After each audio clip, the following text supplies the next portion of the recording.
নমস্কার। সুকুমার রায়ের গল্প সমগ্র থেকে আজকের ছোট গল্প রাগের ওষুধ। কেদারবাবু বড় বদরাগী লোক। যখন রেগে বসেন কাণ্ডাকাণ্ড জ্ঞান থাকে না।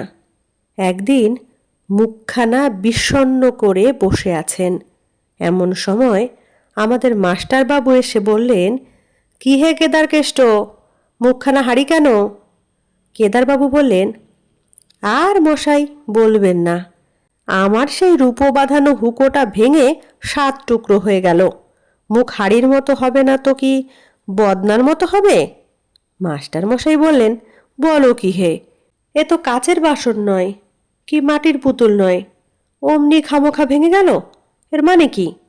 কেদারবাবু বললেন, খামোখা ভাঙতে যাবে কেন? কথাটা শুনুন না।